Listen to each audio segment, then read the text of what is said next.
Football Friday Night Extra, sponsored by Johnny's Pizza House, Williams Orthodontics, Guerrero and Guerrero the Injury Attorneys, Mer Rouge Tire, North Monroe Baptist Church, Bayou Kubota, and Pinnacle Family Health. Well, welcome back into Football Friday Night Extra. Zach Richardson, Ayanna Browner, Jeremy Bryant. Week 7 of the high school football season, and Week 7 brought us plenty of things, including some upset wins and some big-time rivalries. And those games were big games, packed crowds, crazy environments. Just talk about it a little bit. Yeah, absolutely. It was a packed crowd. You know, I'm out of breath right now. I almost didn't make it that wrestling game. I almost kept me there longer than I wanted to a little bit, but it was definitely a showdown, and some things went down in that stadium. It was absolutely an atmosphere you had to witness. I tell you what, wasn't just that Ruston Neville game we had, also Calvary Baptist and Union, defending state champs at it. You know, talk about that scene, seeing two powerhouses go at it. Yeah, it was a key district matchup, and you know, from my point of view, Calvary was just stomping all over Union. They did come back after halftime, but it was Calvary's game from start to finish, most definitely. Well, I'll tell you what, let's get right into the action. Jeremy, our guy at Ruston, take it away, my friend. All right, let's get into it. Let's take a trip over to Haas Garrett Stadium, the 99th edition of one of the oldest rivalries in the state, Neville versus Ruston. Two Goliaths clashing, bad blood enemies. And someone, they're walking away with their first loss on the season. Both of them walking in 6-0. The defense standing tall early. Parker Robinson picked off. You don't want to throw it to that side. Double A. Aiden Anden getting the party started with the interception, giving the ball to his offense. And then on the ensuing drive, 4th down, you know what they call a QB draw, and Josh, the big red dog, Brantley, he takes it 70 yards to the house. The big red dog turning the turnover into points, puts the Bearcats on top first. Neville, they were looking to make an answer. Parker Robinson to Thomas Campbell, and look at that big man move down the field for the touchdown. Tied at 7 apiece. Just go on in, young man. Then Neville, they will keep on charging again after the stop. Throws it to Caleb Vaughn, and he rumbles for a first down, just going to set up shop right there in the red zone, right outside that end zone. Going back to Campbell again, he would not be denied. All the defender, but he plows his way into the end zone for 6 to take the 14-7 lead over Ruston. Josh Brantley coming out of half. He was angry. He flung it to Ahmad Hudson, and that was a mismatch every time. It's a first down. Josh Brantley capping off the 8-minute drive with a touchdown. Give the Bearcats back some momentum. And then on the ensuing kickoff, a nightmare gotta happen right here. Snatched back by the Tigers. They give it over to the Tigers, sorry y'all. And guess what? He took it back for 6 points and put the crowd in silent mode. Took it all the way to the house, and then knocking at the door. They handed out. It was Jet Hayes going down the field, and then he gets him right there, right outside that door. It was a long development play right here. They handed off, and it wasn't looking, like I said, it was a long development play. Guess who comes out of this door? That's not Jet, that's not Dalot, that is Zerick Hill, the linebacker, coming out on the other side of that goal line for the touchdown.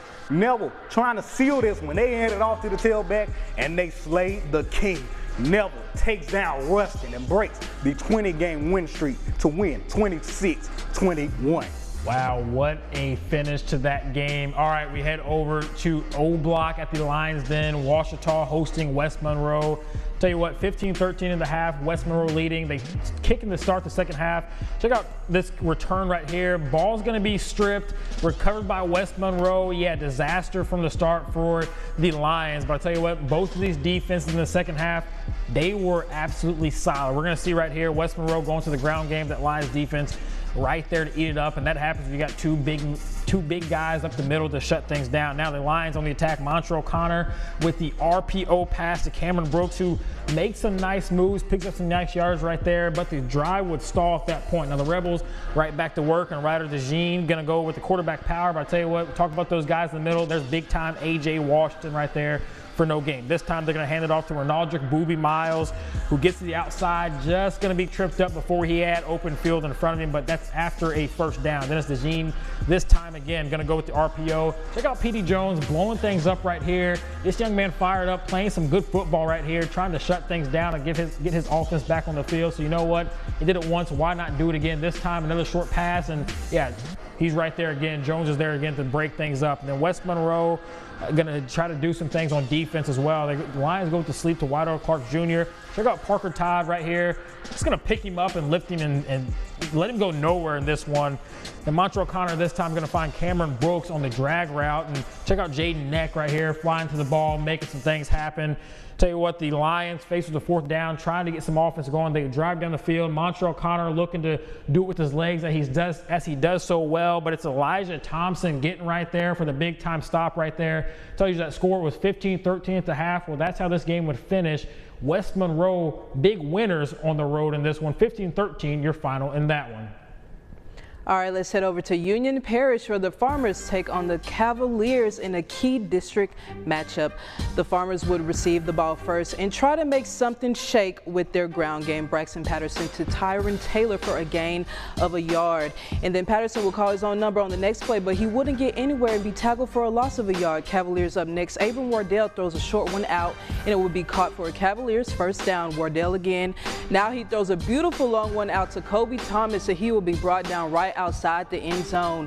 Wardell to Julius Moss, and then Moss would take it into the end zone, and the ball would come out, but it was ruled a touchdown before the ball came out. Cavaliers on the board first. Back with the ground attack, Patterson to Tycarius Wilson, and he did not want to be brought down. That would be a Farmers first down. Now it's time to throw, but Patterson will almost throw a pick to Trey McDaniel, but instead it would be batted down top of the second. Patterson throws one out again, but this time it's to Wilson for a Farmers first down, but countless penalties threw off the momentum of the Farmers, so they would have to turn it over. Wardell to Moss, and then he would do a nice spin move right here, and he would run it down the middle until he couldn't run it no more. Wardell throws a quick one out to Brent Bigelow before being tackled in nice stiff arm, and Bigelow will be pushed out of bounds inside the red zone. Wardell to Moss, and he will run it up the gut untouched for another Cavaliers touchdown. At halftime, the Cavaliers led the Farmers 14-0, and Cavalry would never lose their lead, defeating Union 24-14, improving to 5-2 on the season. Another great game on tap was that. Now we head over to Mangum as they're hosting the Oak Grove Tigers in this one.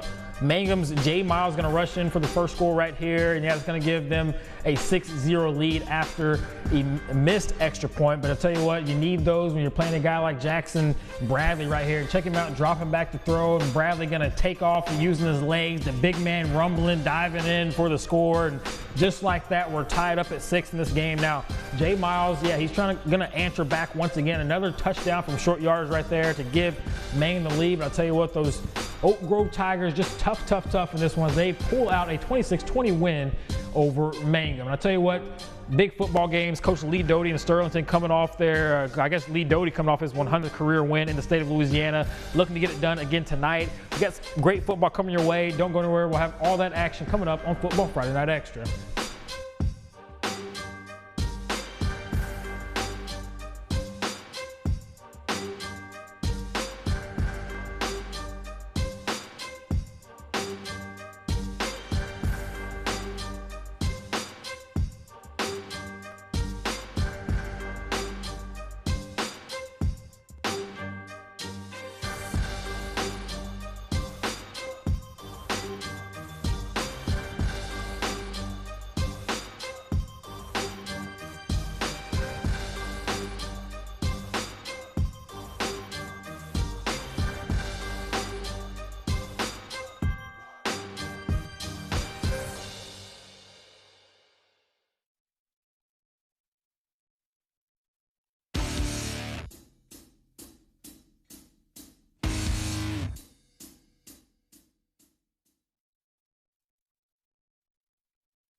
Football Friday Night Extra, sponsored by Johnny's Pizza House, Williams Orthodontics, Guerrero and Guerrero the Injury Attorneys, Mer Rouge Tire, North Monroe Baptist Church, Bayou Kubota, and Pinnacle Family Health.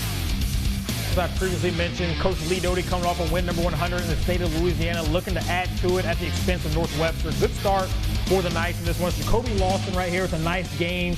Tell you what, that's about the only positive play we would see right here as we see the Knights. The snap is bobbled right here. Travis Adams gets in the backfield for the TFL right there. And then later in the drive, another mishandled snap right here by the Knights. And check out Grayson Gilmore shooting out like a cannon, making the stop in the backfield right there. Now the Panthers offense are going to get on the field. They're going to go right to work, and it starts with the man, the myth, the legend, Hagen Herring. Check him out, take the pitch right here. Going to find some room, get to the outside. Big time gain right here, and he brings it deep into nice territory. They're not done just yet, though. J. Rob Breen going to keep it himself with the quarterback keeper. Take him out right here with this little slide right there, just making the guy miss, and that's a nice pickup from him. And they're going to go right back to Herring.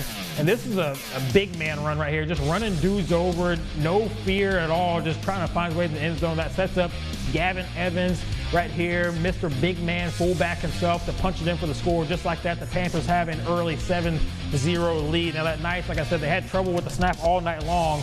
And this time it would have cost them big, as this ball's going to end up on the ground. And, yeah, it's going to be recovered by Mr. Gilmore right there. And it's going to set up that offense. Once again, it's going to start with David Hickman and the Wildcat.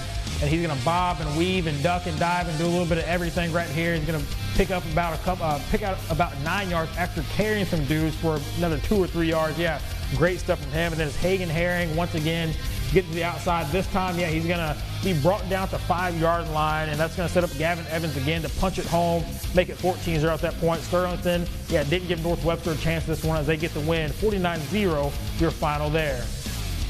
Heading over to Red Sim Stadium, where the West Ouachita Chiefs take on the Tioga Tigers. And then Sam Ozark would open up with a run option and a pitch to CJ Barr. And nobody is catching that man. He would go untouched. 65-yard touchdown run for the Chiefs. And then now we are back with the Chiefs again. Ozark would keep it and show off the wheels on those feet with another 50-yard touchdown. And nobody is catching that man. And now the Tigers are up finally. Tioga would find the end zone on a short touchdown pass. But the Chiefs offense is rolling too much. MJ Owens would break the tackles and rumble it in for another Chiefs touchdown. The Tigers trying to stay in the matchup. Tioga with a short touchdown run, but West Ouachita would never stop scoring touchdowns and would go on to win 48-26 over Tioga. All right, so let's head over to Evangel Christian and Benton going at it right now, and that's Benton going up the middle with a nice little chunk of change right there. Then they're gonna hand it off to him again. Not too much, and guess what? He squirts out into the end zone. Said, put that on the board for me. Absolutely phenomenal play. Then on the ensuing kickoff, right there, the onside kick. Who's going to get it?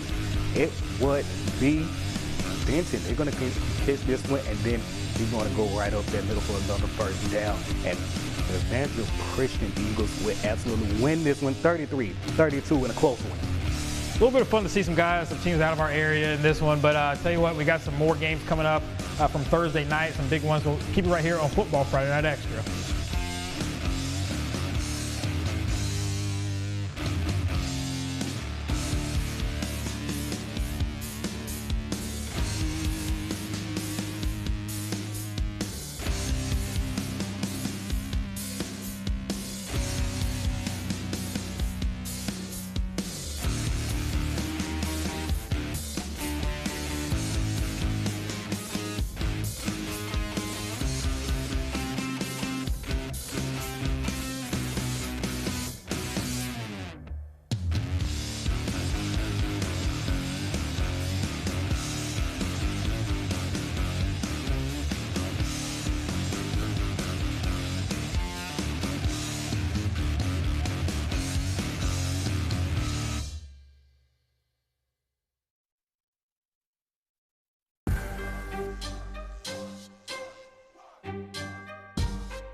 Football Friday Night Extra, sponsored by Johnny's Pizza House, Williams Orthodontics, Guerrero and Guerrero the Injury Attorneys, Mer Rouge Tire, North Monroe Baptist Church, Bayou Kubota, and Pinnacle Family Health. All right, heading over to the dog pen at care of the return of Tank Washington and Antron Mason Sr. with Baxter Rams taking on the Carroll Bulldogs. Bulldogs getting us started with the handoff to Zaylen Singleton for a nice gain up the middle, but Sammy Davis, he was right there like Debo rips his chain and the ball for the turnover. They got him. Rams looking to capitalize. It was Dylan Downs, tossed it, little bro, Devin Downs in the end zone for the opening score of the game to get on the board first, 7-0 Baxter, and then Jordan Briscoe happened. He entered the game in the second quarter. I don't know, maybe he had class or something. He decided to flip the switch, and the Bulldogs on the opposite play. He flies down the sideline, tell the defense goodbye. Marvin Williams, he upsets the Baxter Rams, sent them home packing with a loss. Bulldogs win this one big, 21-7. All right, Darbon Woods hosting North Caddo on this one. I'll tell you what, this was a defensive battle on this one, but North Caddo would start the game off with an onside kick. They would recover this right here. Is Daree Sims right there. Nothing brewing. The T-Wolves defense, yeah, big-time tackle for TFL, as you're going to see in a second. This defense played exceptionally well. The offense will come to life late in the second half, and Darbon Woods, yeah, North Caddo didn't stand a chance. 52-24, your final in that one. In another Thursday matchup, we have Lincoln Prep versus Glenbrook. Panthers trailing 24-0 at the half. Jordan Brown with a screen pass to Scenario Wilson. Big first down before being pushed out of bounds. Then Brown will give it to Datavian Wright, and he will take it right up the middle in traffic for a touchdown. He will be slow to get up, but he will be fine for the rest of the game, as he was the workhorse for the Panthers that night. And the Panthers' comeback would not be enough, losing 24-20 to Glenbrook.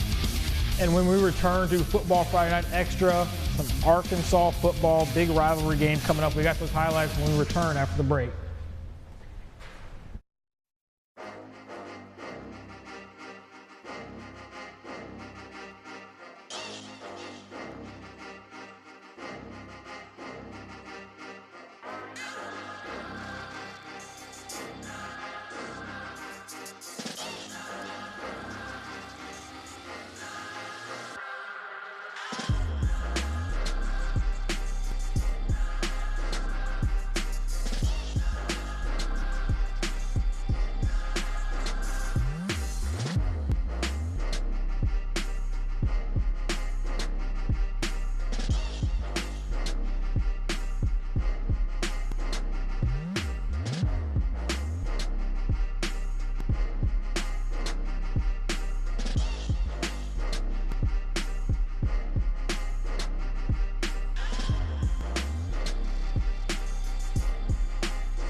Friday Night Extra, sponsored by Johnny's Pizza House, Williams Orthodontics, Guerrero and Guerrero the Injury Attorneys, Mer Rouge Tire, North Monroe Baptist Church, Bayou Kubota, and Pinnacle Family Health. Let's head over to South Arkansas. This football down there, the 90th edition of the annual Ashley County Bowl. The Hamburg Lions took on the Crossett Eagles. The Lions dominated this game start to finish. Nickel Lewis had 3 touchdown runs. Caden Thomas added another 3 through the air. Hamburg, they took a big win in this one, 48-0 in an absolute rivalry game. All right, now over in Smackover, the Buckaroos take on the Horatio Lions for homecomings. Lions with the ball first, but that wouldn't last long as Robert Carden would get an interception. Bucks would then pass to Jamari Robinson, who would take it to the 40-yard line before getting brought down. And then the Buckaroos would dominate against Horatio and take the win at homecoming, 49-6. Tell you what, some good football played. 2 big wins over there for these Arkansas teams. You know, we got some good teams. Excited to see what they bring next week. Don't go anywhere. When we return, we're going to talk a little bit about some college football. Big day at Grambling out here, something called homecoming. It might be a little big, but we're going to talk a little bit about that and all the atmosphere coming up when we return on Football Friday Night Extra.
Friday Night Extra, sponsored by Johnny's Pizza House, Williams Orthodontics, Guerrero and Guerrero, the injury attorneys, Mer Rouge Tire, North Monroe Baptist Church, Bayou Kubota, and Pinnacle Family Health. What a week we had for high school football.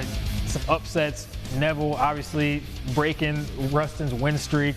But I'll tell you what, we got some college football, a little something called homecoming at Grambling. And from what I've been hearing, homecoming's done different over at GSU.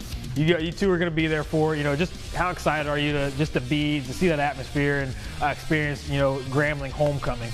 I'm excited. HBCU homecomings are different, I just wish it was more of a later game, but it's fine. I'll settle for a 2-game, but going into this matchup, Mickey Joseph will be, according to the press conference earlier in the week, he said that he will be taking more control over the offensive play calling duty. So I'm interested to see how different the offense will be and if he's going to put in Ashton Fry, who's the backup quarterback, instead of Miles Crawley. So it should be interesting, and they should win. They should.